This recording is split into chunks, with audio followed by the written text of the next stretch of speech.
ao programa Momento Medicina.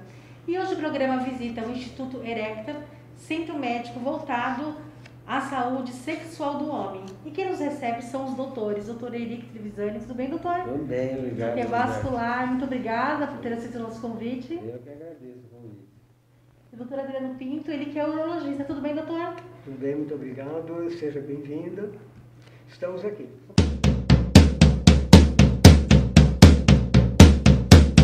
Oi, Roberta. Você sabe que a saúde sexual do homem é uma situação bastante complexa, né? Envolve desde a parte psicológica, a parte metabólica, hormonal, pacientes que podem ter diabetes, hipertensão arterial, alguns medicamentos podem alterar a função sexual. Da mesma forma, existem doenças vasculares, arteriosclerose, por exemplo, que da mesma forma que compromete uma artéria coronariana, pode comprometer uma artéria do pênis e levar à disfunção erétil. Outras são as doenças congênitas, onde a pessoa já nasce com um problema que não é tão comum, ou outras doenças adquiridas, com envelhecimento, como as doenças de Peyronie, que são placas calcificadas que aparecem no pênis, e da mesma forma, várias outras doenças urológicas e vasculares que podem levar à disfunção erétil.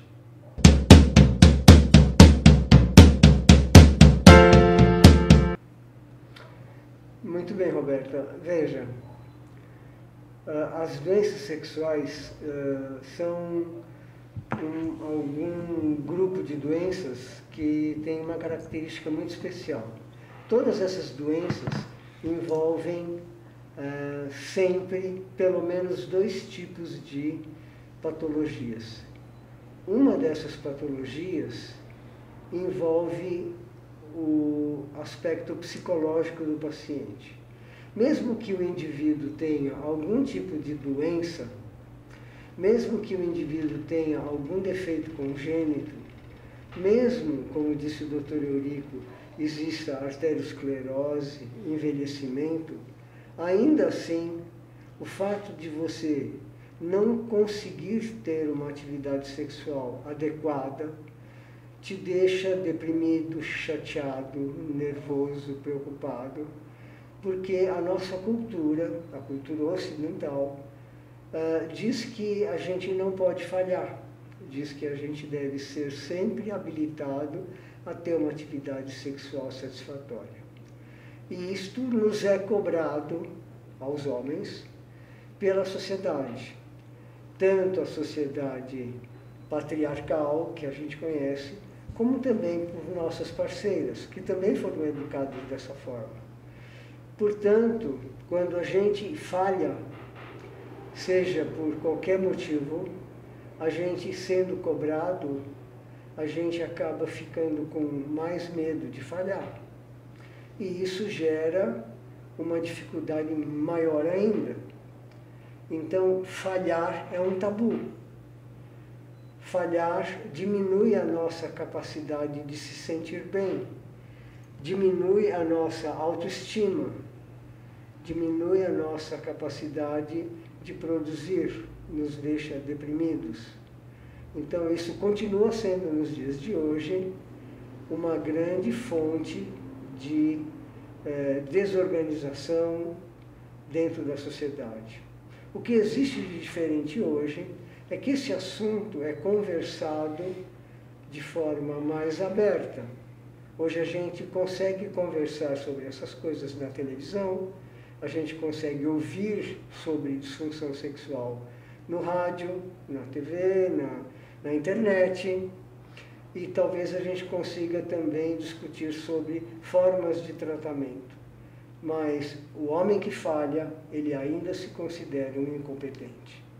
Então é necessário que as pessoas entendam que é preciso procurar ajuda médica sempre que houver algum tipo de distúrbio nessa área.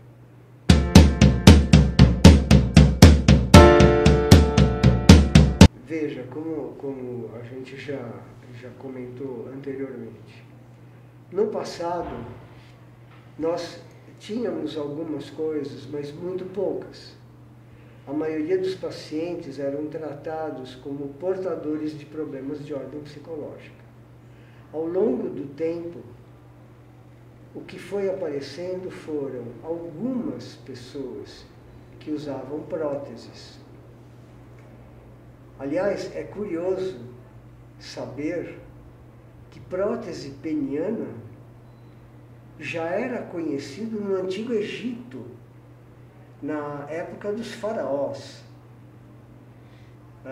E foram encontradas próteses nas tumbas e nas pirâmides. Então, isso já é uma coisa velha. Não tem nada de moderno em falar de prótese enquanto uma ideia de estrutura que permite uma ereção. Ao longo dos anos, não se encontrava remédio que ajudasse os pacientes. Então, todos eram tratados como psiquiátricos ou problemas psicológicos. Lá pelos idos de 98, 99, apareceram as drogas que induziram a ereção.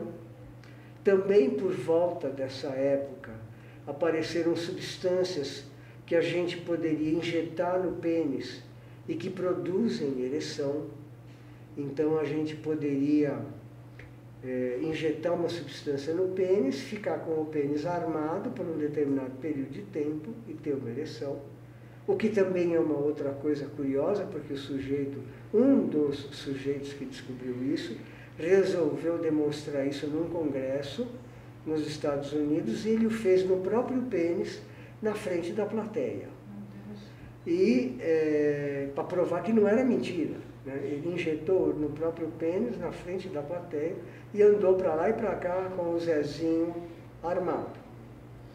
E depois, o que mudou em termos de prótese peniana, que é uma estrutura que hoje a gente usa para ser colocada dentro do pênis, para dar uma rigidez ao pênis que permita uma penetração, foi só o material que a gente usa para fazer. No Antigo Egito, eram fragmentos de bambu que o homem introduzia na uretra para fazer com que o pipi ficasse firme para poder penetrar a parceira.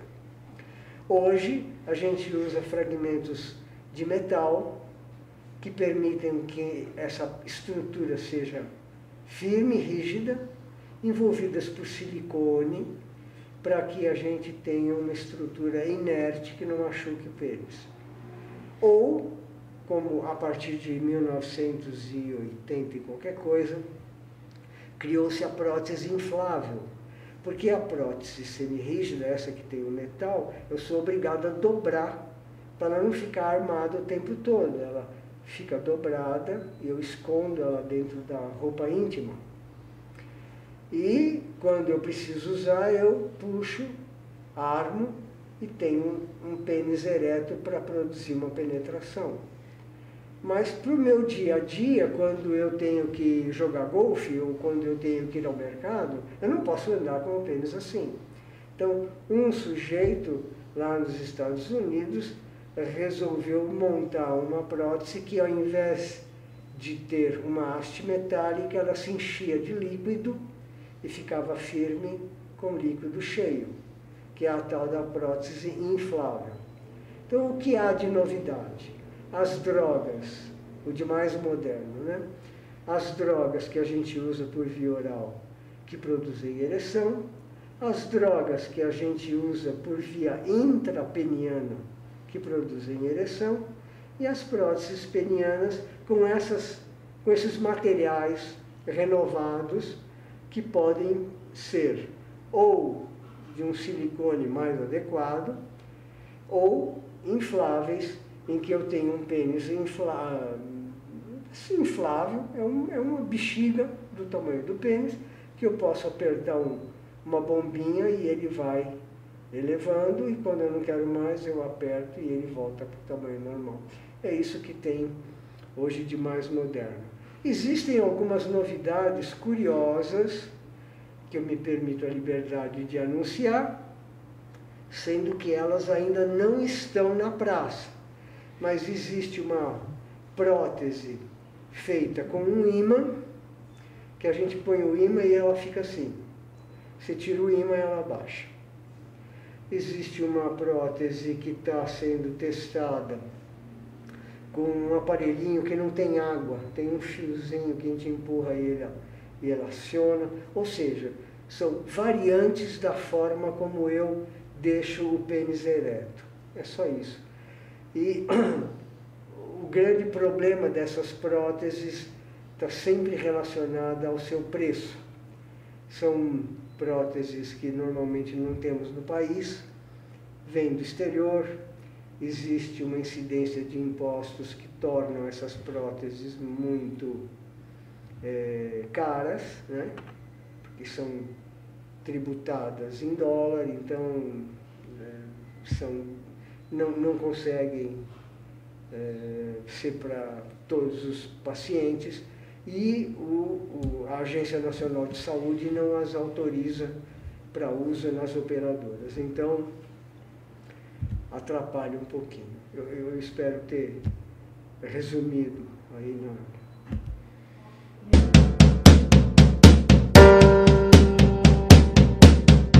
Sim, Roberto, veja. A gente precisa usar essa pergunta e estudá-la num contexto histórico. Se a gente for analisar o estudo da disfunção sexual ao longo do tempo, a gente tem que entender que quando eu era residente, há 40 anos atrás, ou um pouco mais, não existia nenhuma medicação para tratar a disfunção sexual. Ou seja, se o indivíduo me procurasse, naquela época, com uma disfunção sexual, ele basicamente, tirando 2 ou 3 doenças bem conhecidas, ele seria encaminhado a um psiquiatra ou a um psicólogo, e ele seria tratado como portador de uma disfunção de caráter psicológico. Veja, nenhum homem naquela época aceitava muito bem a ideia de que ele era incapaz de ter uma ereção porque a cabeça dele não funcionava direito, e era isso que passava na cabeça dele. E isso deixou na cabeça dos homens, ao longo dos anos, isso dos anos 70, 80, 90 e um pouquinho mais, a ideia de que todos os indivíduos que tinham disfunção sexual tinham algum problema de ordem psicológica. O que não era necessariamente verdade e o que mais tarde acabou se provando verdadeiro. Ao longo do tempo, por sorte, a descoberta dos medicamentos que induzem ereção foi uma descoberta acidental numa pesquisa que era feita para tratamento de infarto e de angina. Acabou se descobrindo uma substância que induzia a ereção. E, de repente, daquele momento em diante, isto é, 1998, 1999, acabou se descobrindo uma substância que induzia a ereção, independente do fato do indivíduo ter ou não ter algum tipo de problema de ordem psicológica. Em sendo assim, o indivíduo acabou descobrindo que ele tinha uma brilhante forma de ter ereção, independente de qualquer coisa. E aí, no começo, todo mundo teve medo por causa de algum ou outro problema que pudesse ter ocorrido. Mas o fato é que, ao longo do tempo, se descobriu que a substância funcionava. Daí para frente, o que aconteceu é que todo mundo começou a usar o remédio como um substituto da sua própria insegurança. E o fruto disso é a automedicação que a gente vê hoje. É errado fazer a automedicação? Sim, é errado. É errado não porque o remédio não sirva. O remédio até pode servir, mas ele está sendo usado de forma inadequada. O indivíduo de 18 anos que está usando o remédio, ele está tratando a sua falta de ereção com um remédio que dá ereção, mas cujo problema é a insegurança que essa pessoa tem na sua formação sexual. O pai dessa pessoa, desse menino, não ajudou essa pessoa, esse sujeito, a ser educado sexualmente de forma adequada. Ou se ajudou, ajudou de forma inadequada. Ele não é capaz de ter uma ereção com segurança. Quando chega perto de uma parceira, ele tem uma ereção incompetente, inconsistente, insegura, falha, e daí ele busca no remédio uma autoafirmação. Veja, é uma pessoa que vai ser insegura, que não vai ter capacidade de afirmação no futuro. Se ele faz isso para ter relação sexual, o que ele fará quando tiver que decidir alguma coisa de alto poder decisório na presidência da República?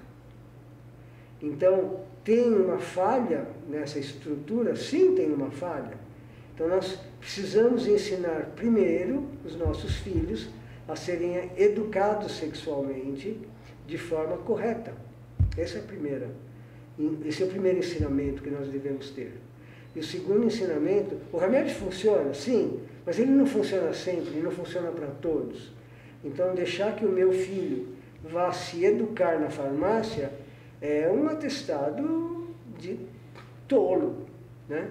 Fazer isso. Então, é importante que essa pessoa, se ela está se sentindo assim, que ela procure um profissional que vai orientar, que vai dizer, olha, realmente você precisa, porque a sua falta de ereção é uma doença essa que requer o uso desse medicamento.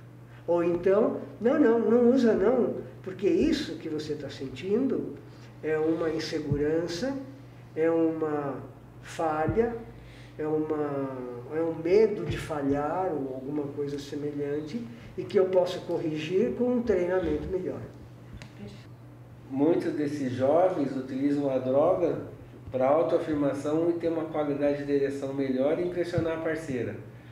Isso aí pode acabar, levar esse menino a criar uma dependência ao uso de droga e, consequentemente, desenvolver insegurança.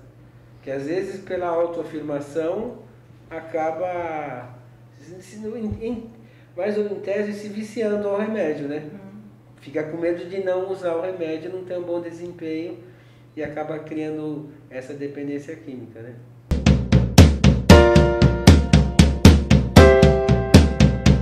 A finalidade aqui, Roberta, é que nós possamos examinar os pacientes em todas as suas fontes.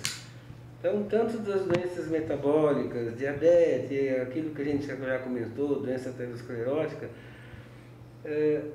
a gente precisa fazer exames para saber se as artérias não estão entupindo, se o corpo cavernoso está vicariante, que são os músculos que vão se dilatar.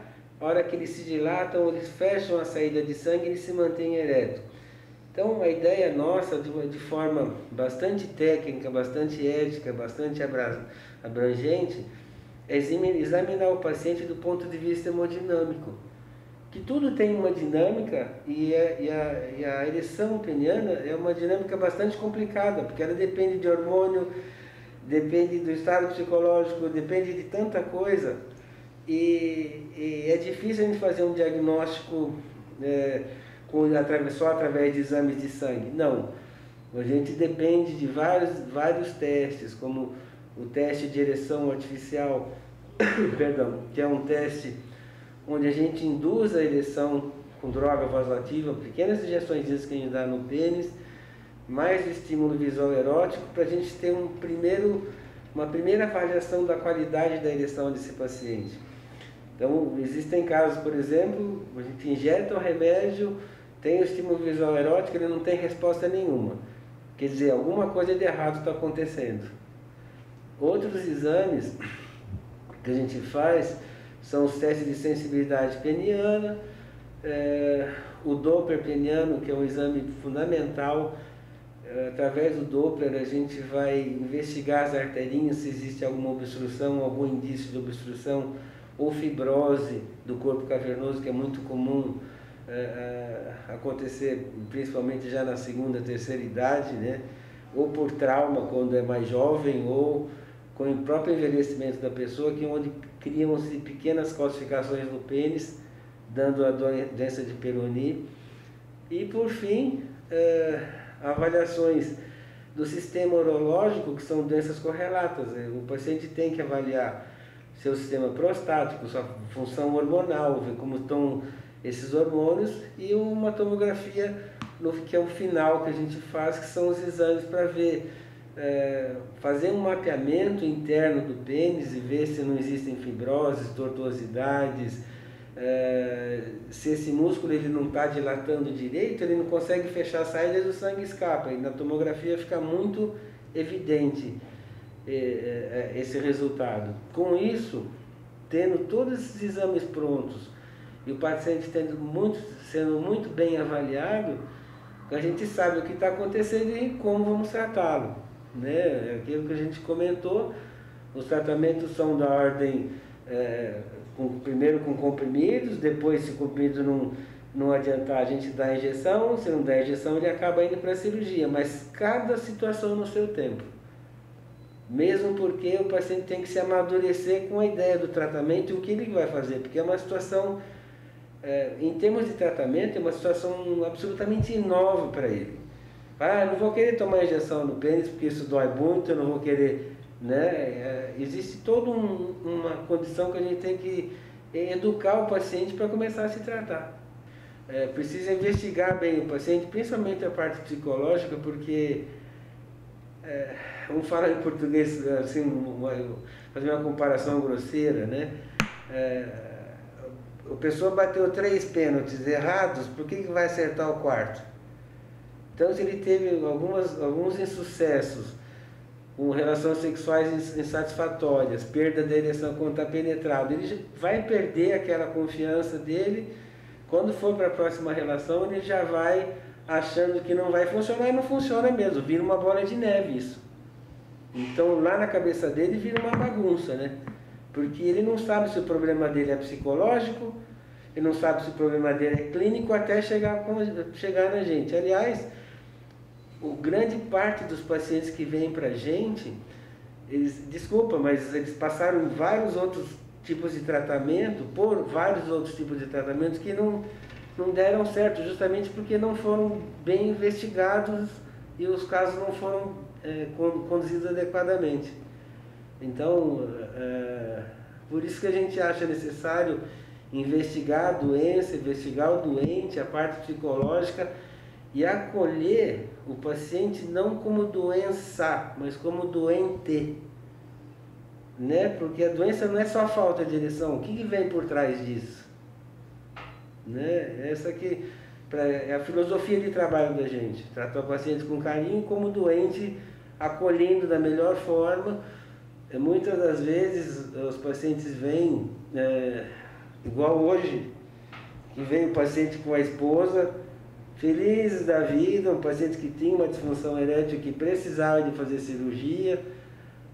Isso, para a gente, a esposa comparecer ao tratamento desde a primeira consulta, conversando com os médicos, participando dos exames, participando da doença do doente, a chance do tratamento dar certo é muito grande, que a mulher ajuda muito.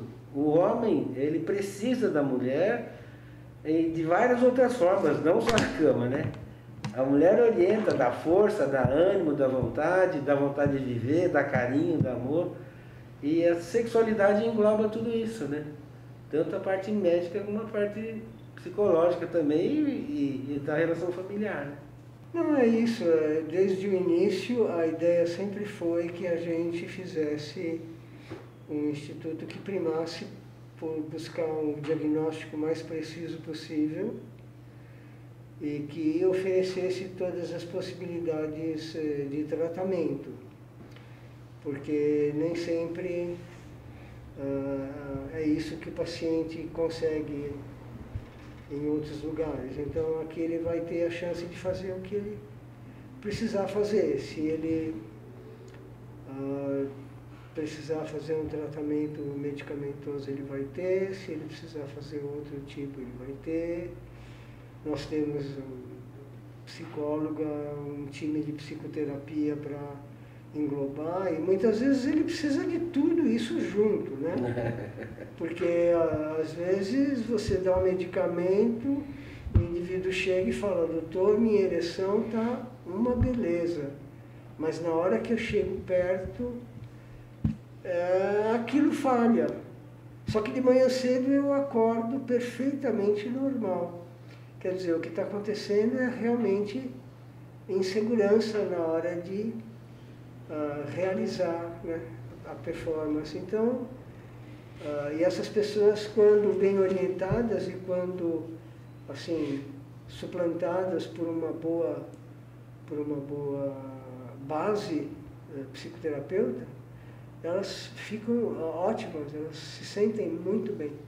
E às vezes elas precisam de alguém que lhes diga isso, sabe? Que diga assim. Às vezes é só o fato de você dizer para elas, pode ir em frente, você está bem, que acaba tudo. Ela vai e está tudo em paz. Então, é isso, a nossa ideia é que a gente consiga ter um atendimento que seja adequado, que faça o melhor diagnóstico possível e ofereça tudo que há de mais adequado em termos de tratamento. Perfeito. Que é o que a gente tem feito até agora, pelo menos. Sim, muito bem. Bom, eu conversei com o Dr. Eurico. Doutor, eu queria agradecer muito a sua participação tão valiosa aqui no programa Momento Medicina. Doutor Adriano também, muito obrigada, doutor. Hoje nós tivemos uma aula aqui, né, sobre saúde sexual do homem, informações preciosas. Muito obrigada, doutora. Olha, a gente que agradece a chance de poder explicar essas coisas, porque nem sempre a gente consegue falar isso de forma clara, né, para as pessoas. E eu acho que essa foi uma chance magnífica para nós. Muito obrigado pela oportunidade. Eu que agradeço, doutores. Obrigada. Obrigado, Roberta. Se precisar da gente, estamos às ordens aí para outras entrevistas. Sim, agradece demais a oportunidade, viu? Obrigada, doutor. O programa Momento Medicina vai ficando por aqui. Até o nosso próximo encontro. Aqui você encontra informação com responsabilidade.